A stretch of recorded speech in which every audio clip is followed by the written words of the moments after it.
Firman Tuhan pada saat sore hari ini saya berikan satu renungan, yaitu tentang tegak seperti langit. Mazmur pasal 89 kita baca di ayat 2 dan ayat 3. Aku hendak menyanyikan kasih setia Tuhan selama-lamanya, hendak memperkenalkan kesetiaan-Mu dengan mulutku turun-temurun. Sebab kasih setiamu dibangun untuk selama-lamanya, kesetiaan-Mu tegak seperti langit. Tuhan, terima kasih. Ya, dikatakan di sana bahwa kasih setiamu dibangun untuk selama-lamanya, kesetiaan-Mu, ya, kesetiaan Tuhan tegak seperti langit. Artinya, saudara, kesetiaan Tuhan itu teguh, ya. Tegak seperti langit bicara tentang keteguhan yang tidak pernah tergoyahkan. Saudara, melewati apapun situasinya, kita tidak akan pernah menjadi kecewa. Menghadapi apapun warna dari hidup saya dan saudara, kita tidak menjadi pribadi-pribadi yang di kemudian hari menjadi mundur, ya, ataupun bersungut-sungut, saudara, tidak. Tetapi kita yakin dan percaya ketika bicara tentang kasih Tuhan, tentang kesetiaan Tuhan, itu tegak seperti langit, tangguh tak tergoyahkan. Nah, kalau kita lihat tentang pribadi Yesus, itu adalah wujud nyata, ya, wujud nyata yang tidak bisa dibantah oleh siapapun, yang menunjukkan tentang kasih Tuhan itu tegak seperti langit. Melalui pribadi Yesus Kristus yang dikatakan tegak seperti langit, teguh tak tergoyahkan adalah dalam hal mengampuni segala kesalahan dan dosa manusia. Yesus yang mengampuni segala dosa dan pelanggaran kita. Yesus yang menyelamatkan hidup saudara.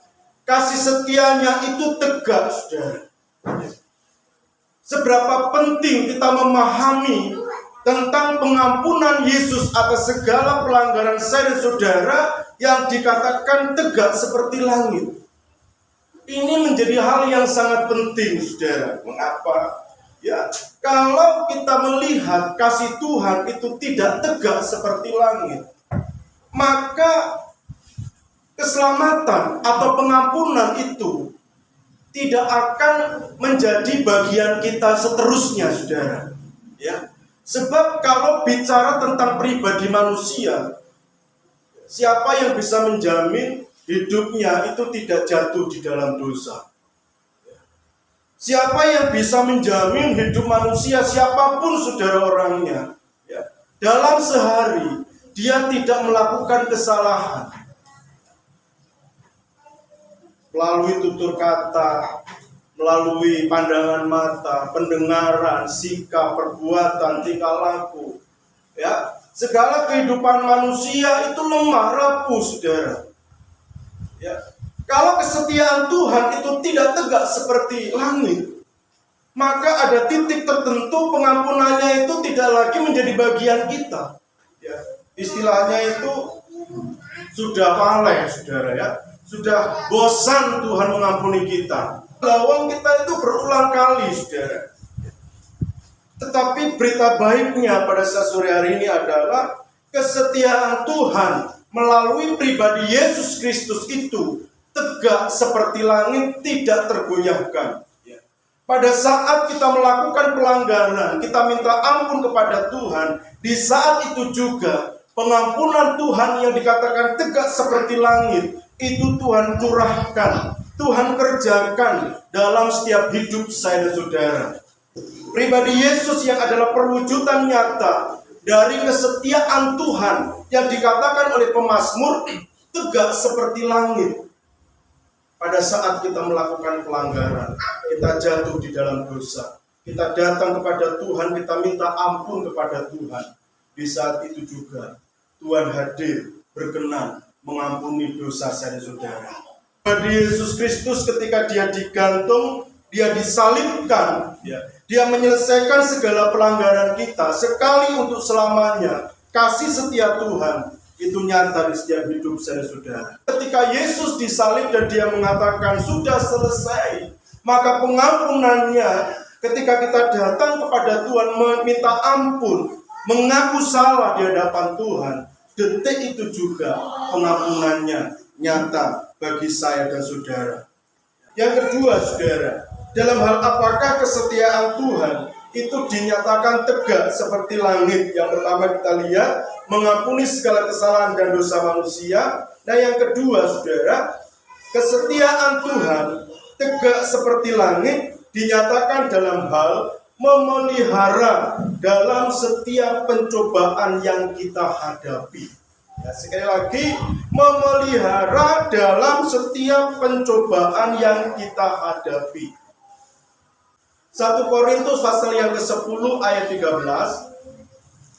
Pencobaan-pencobaan yang kamu alami ialah pencobaan-pencobaan biasa yang tidak melebihi kekuatan manusia, sebab Allah setia dan karena itu Ia tidak akan membiarkan kamu dicobai melampaui kekuatanmu.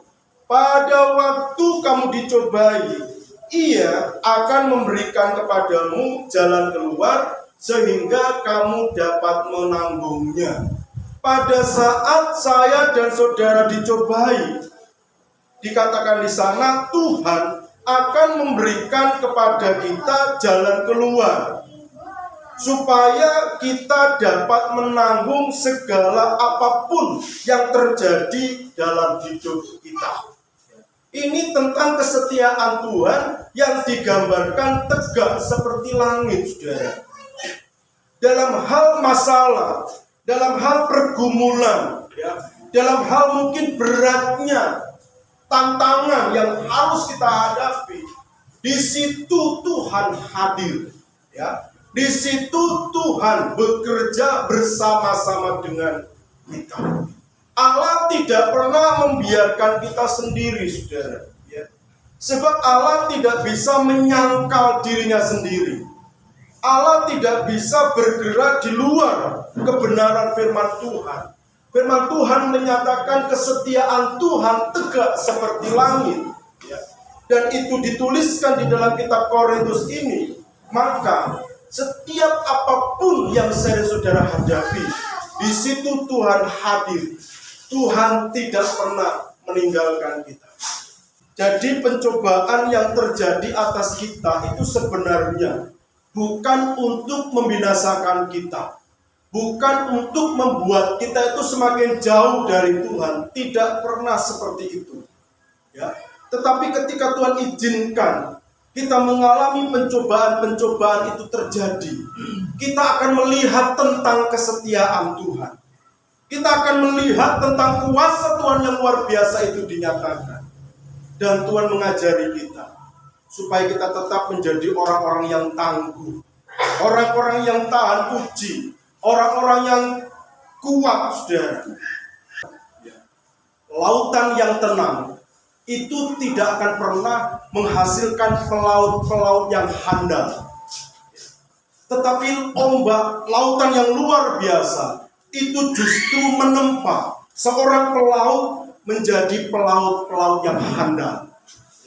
Jadi Tuhan mau supaya kita menjadi pribadi-pribadi yang tangguh, maka Dia memakai sarana, situasi tertentu atas setiap kehidupan kita.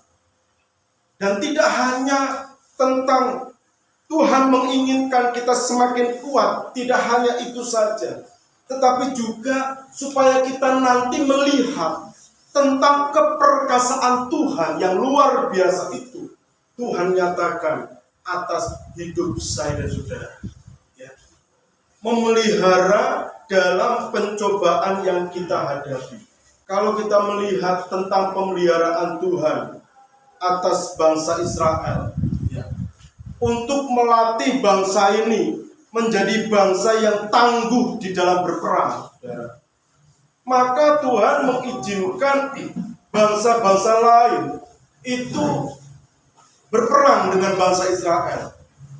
Ya, setelah mereka keluar dari tanah Mesir. Sebab selama mereka 430 tahun ada di Mesir, Mereka nggak terlatih perang sama sekali, saudara. Mereka hanya buat batu bata. Mereka hanya diperbudak. Padahal nanti bangsa ini akan dia dikupengi oleh bangsa-bangsa lain yang akan berperang dengan mereka. Maka di padang belantara itu menjadi sarana untuk melatih, mendidik bangsa Israel supaya dia berperang, supaya dia berhadapan dengan bangsa-bangsa lain. Entahkah di situ Moab, entahkah di situ Amon, entahkah di situ Amalek, atau bangsa-bangsa yang lain, saudara. Tujuannya supaya bangsa Israel ini nanti kelak menjadi bangsa yang luar biasa. Justru padang belantara itu sarana pelatihan mereka, sehingga bangsa Israel menjadi bangsa yang luar biasa. Jadi jangan pernah kita mengeluh ketika kita diizinkan Tuhan masuk pengalaman padang belantara.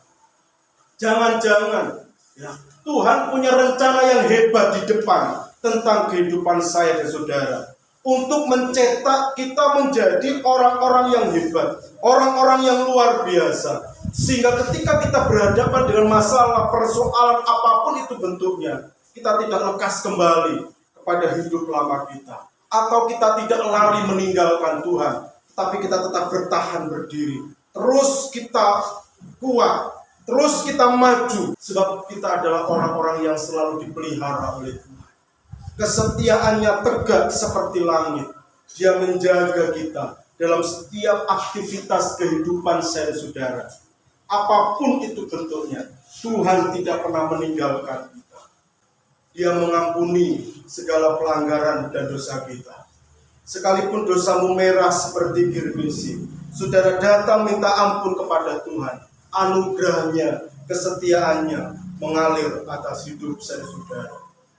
Ketika Tuhan mengizinkan kita masuk dalam pengalaman padang gurun, situasi yang begitu berat, kondisi yang begitu menuntut kita berjuang, yakinkan bahwa Tuhan tidak pernah meninggalkan kita. Kesetiaannya melindungi kita, kesetiaannya selalu mengawal kita, memagari dan menjagai kita. Dalam segala situasi, pesan kebenaran firman Tuhan, kita mau tetap setia. Kita mau tetap sungguh-sungguh di dalam iman pengiringan kita kepada Tuhan. Bahwa iman percaya kita kepada Tuhan tidak pernah sia-sia. Ya, Tuhan senantiasa menjaga setiap langkah-langkah hidup kita. Tuhan Yesus memberkati.